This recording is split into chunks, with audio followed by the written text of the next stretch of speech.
भारत का इतिहास कई हजार वर्ष पुराना माना जाता है। मेहरगढ़ पुरातात्विक दृष्टि से महत्वपूर्ण स्थान है, जहां नवपाषाण युग यानी कि 7000 ईसा पूर्व से 2500 ईसा पूर्व के बहुत से अवशेष मिले हैं। सिंधु घाटी सभ्यता, जिसका आरंभ काल लगभग 300 ईसा पूर्व से माना जाता है। इतिहास के मुताबिक भारत पर सबसे पहले हमला सिकंदर प्रथम ने किया था। इस बात से कोई इनकार नहीं कर सकता कि हिंदुस्तान को सबसे ज्यादा नुकसान बाहरी हमले से ज्यादा देश में छुपे हुए गद्दारों से हुआ। अगर उस समय वे लोग गद्दारी नहीं करते तो शायद आज यह देश अमेरिका जितना बड़ा और पैसे वाला होता। ऐसे में भारत के 5 गद्दार को शायद ही कोई जानता होगा। कहा जाता है कि यदि ये नहीं होते तो आज भारत कहां से कहां होता। सभी ने पृथ्वीराज चौहान और कन्नौज के राजा जयचंद की कहानी तो सुनी ही होगी। पृथ्वीराज के कवि चंद बरदाई ने अपने पृथ्वीराज रासों में दावा किया है कि दोनों राज्यों के बीच कई गद्दार थे, जिससे अफगान शासक गजनी के खिलाफ तराई की दूसरी लड़ाई में हार सुनिश्चित हो पाई थी।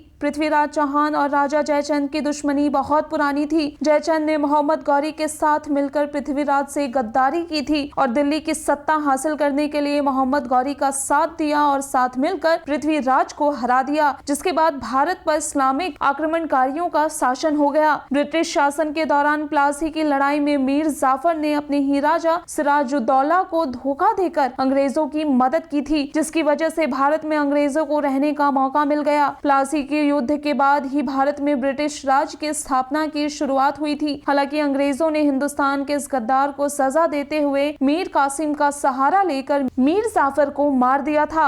मानसिंह जयचंद गद्दारी के मामले में बहुत ही होशियार था। महाराणा प्रताप देश को आजाद कराने के लिए जंगलों में घास की रोटियां खाते रहे तो मानसिंह मुगलों के साथ मिलकर देश के साथ गद्दारी करता रहा। दरअसल मानसिंह महाराणा प्रताप और मुगलों के प्रसिद्ध हल्दी घाटी युद्ध में मुगल सेना का सेनापति था। इस युद्ध में महाराणा ने मानसिंह को मारकर उसे उसकी गद्दारी की सजा उसी वक्त दे दी थी। भारत के गद्दारों का जब भी नाम लिया जाता है तो उसमें जयाजीराव सिंधिया का नाम सबसे पहले आता है। वे भारत के गद्दार थे। इन्होंने लक्ष्मीबाई से गद्दारी की थी। दरअसल जयाजीराव सिंधिया ग्वालियर के महाराज थे। यह देशद्रोही राजाओं में से एक था और अंग्रेजों का समर्थक था। इन्होंने अंग्रेजों के साथ मिलकर एक कूटनीति तैयार की थी और लक्ष्मीबाई को वहां बुलवाकर मार दिया था। भारत के इतिहास में गद्दार के रूप में फणींद्रनाथ घोष का नाम कैसे कोई भूल सकता है, क्योंकि उसी ने सैंडर्स वध और असेंबली में बम फेंकने के केस में भगत सिंह के खिलाफ गवाही दी थी।